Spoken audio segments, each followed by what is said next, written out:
people have pretty much been bearish the whole way up, particularly, the institutional investors. The retail investors probably were, oblivious to metals. They didn't even, notice them. But I think when silver did spike up to above 120 and then I think the momentum is to the upside. I mean, there's no momentum to the downside. Yes, we had about a week or so where prices really spiked up for gold and silver, more so for silver than gold. But gold got above 5,500 very quickly, and silver got above 120. And they both pulled back, but gold has found support around 5,000, which is still a pretty high number compared to where we were, not necessarily compared to where we're going. And silver really has a lot of strong support in the low 70s, but there's been a pickup in the volatility of silver, but the trend is clearly up, and we're trading at 87.5 right now. And more significantly for silver, we broke through that $50 double top that really overhung the market since 1980. And so I think the chart looks phenomenal for silver. I think silver is going to take out the high of 121. But in the meantime, I think the mining stocks are a good forward-looking indicator. Now, a lot of those stocks have made new highs already, even though gold and silver are still considerably below the highs they set in January. So I think it's just a big bull market, and we got a long way to go. So are the mining stocks kind of the canary in the coal mine here? Are they the leading indicator for what's to come later on for the metals? Because they haven't been for a while, because they've kind of been wrong. The miners have been anticipating a big drop in precious metals prices for years. That hasn't really happened. But now I think that investors are starting to accept the fact that gold and silver aren't going to crash.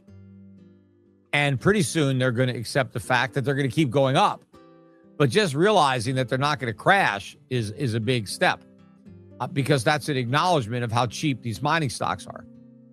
So money is flowing in there. But this is still early days in both central bank readopting gold in place of the dollar.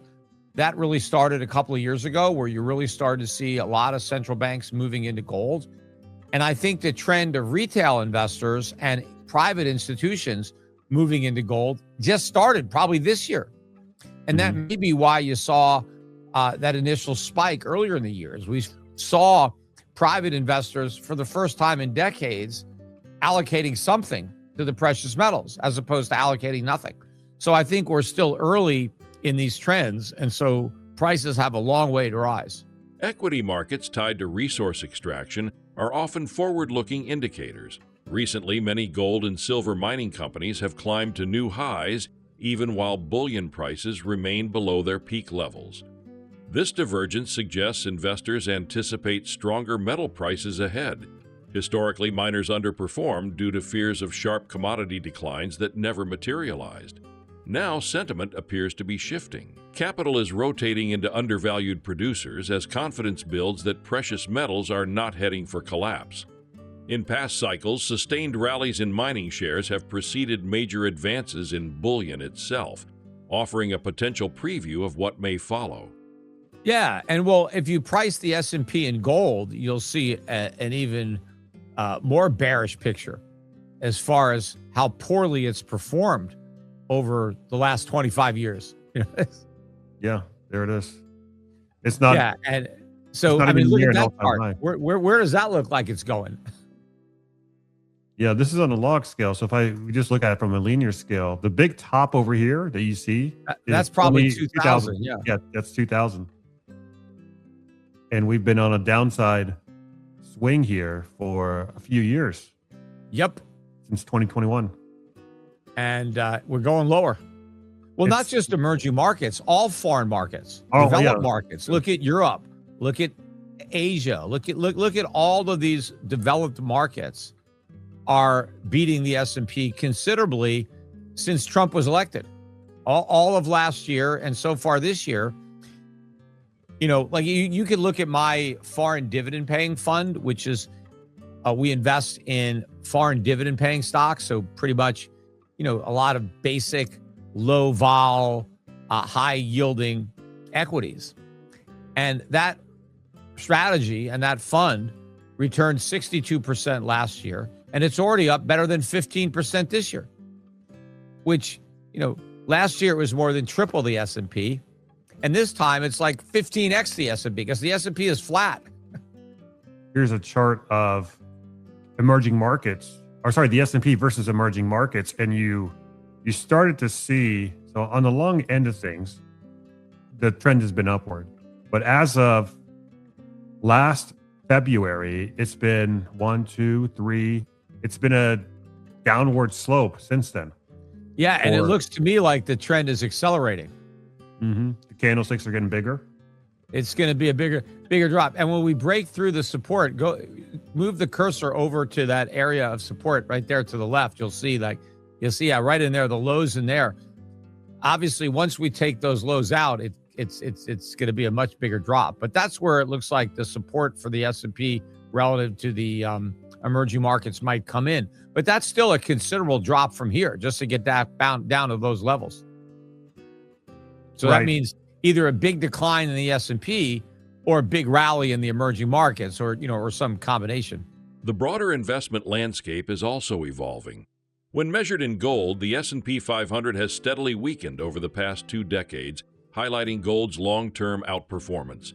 Meanwhile, international markets from Europe to Asia have recently outpaced U.S. equities. Emerging market indexes show technical patterns suggesting acceleration against American benchmarks. This rotation reflects shifting confidence in global capital flows. Investors are diversifying beyond U.S. assets amid concerns about fiscal policy, debt expansion, and currency stability. When money migrates internationally while gold strengthens, it signals structural rebalancing rather than temporary speculation. Well, I think there's no question that the Fed can cut short rates if it wants to cut them. But it doesn't mean that the longer end of the market is going to cooperate. In order to move the longer end, they're going to have to step up quantitative easing, which is something that Kevin Walsh has come out, at least in the past, and said he was against. Although I'm sure he's for it now, or Trump wouldn't have picked him. But all that's going to backfire. But the fact that Trump, said, and it wasn't the first time he said it at the State of the Union. He already talked about it. But the fact that his goal, and it's not just keeping home prices from falling, he wants them to keep rising. Yet at the same time, he wants to do something about the affordability problem because homes are already so overpriced that people can't afford them. And rather than allowing the prices to go down, which is the free market solution, he wants to keep the prices high and artificially manipulate interest rates down so that people can borrow more money to overpay for homes. That is a horrible economic policy. It has all sorts of negative consequences, but one of them is a weaker dollar and higher inflation. And that is also what's driving money out of U.S. assets into emerging markets and other foreign markets and gold. Well, the metals are going up regardless, right? If we're in a recession, they're going to print more money and they're going to cut rates, which is going to be good for gold. But even if we're not in a recession, inflation's still going to go higher. They're not going to hike rates. And so that's going to be good for gold too. I mean, real interest rates are going to go down regardless because the Fed is not going to raise rates no matter what. Obviously, if they start cutting rates, it's even more bullish for gold. Central banks have quietly increased gold reserves over the past several years, reducing reliance on the U.S. dollar. According to recent global reserve data, official sector gold purchases remain historically elevated. At the same time, expectations grow that monetary authorities may cut short-term rates if economic growth slows. However, long-term bond yields may not cooperate without renewed quantitative easing. Policies designed to support asset prices, particularly housing, risk weakening the dollar and reigniting inflation pressures. Lower real interest rates, whether caused by easing or rising inflation, have historically provided fertile ground for sustained advances in precious metals. Yeah, and you could put up a chart of Bitcoin priced in gold and get a picture of how poorly Bitcoin's performed over the last 4.5 years or so in terms of gold. and look at where it is in relationship to its high, which was back in 2021, really was the high for Bitcoin, despite all of the promotion and hyping, from Wall Street and the Trump administration. But I think it's you're learning two things about Bitcoin if you didn't know it. One is that it's not digital gold. It's nothing like gold. It's not a digital version of gold. And so it doesn't perform like gold. And so if you want gold, you don't buy Bitcoin as a gold proxy. You don't buy Bitcoin because it's some supercharged version of gold that's going to do even better than gold. It has zero correlation with gold, and it's got nothing to do with it. So if you're worried about the dollar, you're worried about inflation, you want to hedge, you can buy gold. You don't buy Bitcoin. Bitcoin is a completely different animal. So what is Bitcoin? It's just a highly speculative asset that people buy when they want to take risk, and they think risk assets are going to go up. So they put money into Bitcoin. The fact that Bitcoin is falling now could easily be a precursor that the appetite for risk is diminishing, and potentially you're going to see something happen in the broader market for assets that are less risky than Bitcoin, but are still reasonably risky, right? These might be AI stocks or stuff like that. So this could be a harbinger of some bad things to come. Or it could simply mean that people are waking up from their delusion that Bitcoin has any value, which it doesn't. The whole thing is just a Ponzi, a pyramid scheme, whatever you want to call it.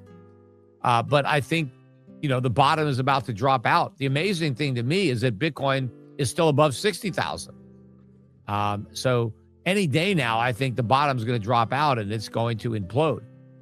So you're really pressing your luck if you're holding on to it. Yeah, it looks like it's right on support here at the moment. So it looks like once it breaks down this support level, you could be looking at another 33% haircut from where we're at today based on the ratio between Bitcoin but if you and look gold. at that, you zoom out on that chart, look how far it could drop. I mean, if we start breaking through some key supports, look at that. Look at where that line that you drew began, that first decline, like keep going. Yeah, that one right there. Yep. What happens when it breaks that? Oh, well, this is on a log scale. So like if it gets down to here, that's like a 75% discount. Decline. But it's still, it's not a discount. You're still talking about overpriced Bitcoin, even with a 75% drop. A revealing comparison emerges when examining Bitcoin priced in gold. Since its 2021 peak, Bitcoin's performance relative to bullion has deteriorated, underscoring the distinction between speculative digital assets and monetary metals. Gold traditionally responds to currency debasement and declining real yields. Bitcoin, by contrast, often behaves like a high-risk technology trade, rising during periods of abundant liquidity and falling when risk appetite fades. As volatility increases across markets, some capital appears to be rotating from speculative instruments into perceived stores of stability. This shift reinforces gold's role as a monetary hedge rather than a momentum-driven trade. I think some money rotating out of Bitcoin, either into other risk assets or into gold, as a safe haven. People want to take less risk and they want something more stable. So I think that's happening with crypto. And I think that is going to accelerate.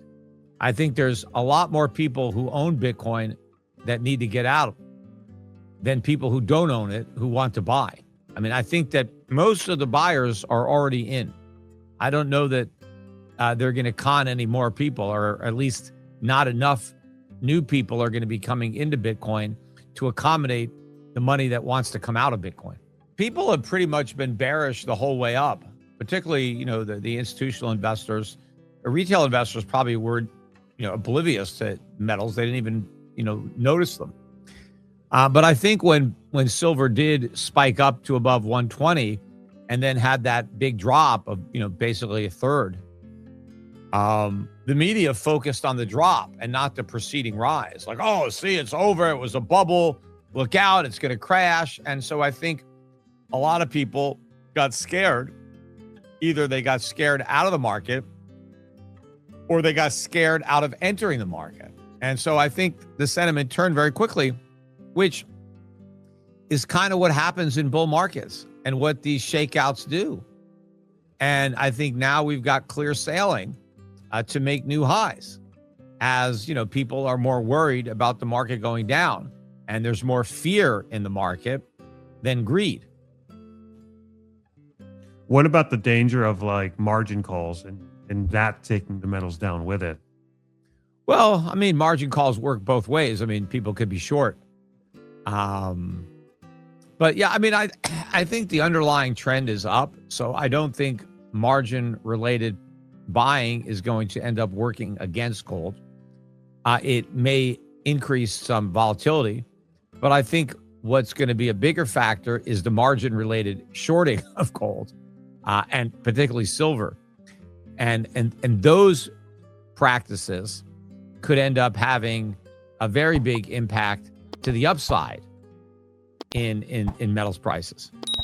Well, most likely you would see higher oil prices and higher gold prices. So as a result of that, question would be what would happen in the treasury market. Would yields rise? Would yields fall? I think it's going to be very problematic if they rise, but and they could. So you think they'll And spike? the dollar also, what happens to the dollar versus the euro, the yen, other major fiat currencies. Short-term turbulence remains possible. Margin pressures, currency swings, and energy price spikes could amplify volatility across commodities and equities alike. Yet the structural drivers behind precious metals, expanding debt, accommodative policy bias, geopolitical tension, and reserve diversification, remain intact. If economic weakness emerges, monetary easing may accelerate. If inflation persists, real yields may fall regardless. In either scenario, the backdrop favors hard assets. Silver's breakout above long-standing resistance levels may prove historically significant, particularly if industrial demand continues rising. While corrections are inevitable, the broader trajectory suggests that this bull market may still be in its early chapters.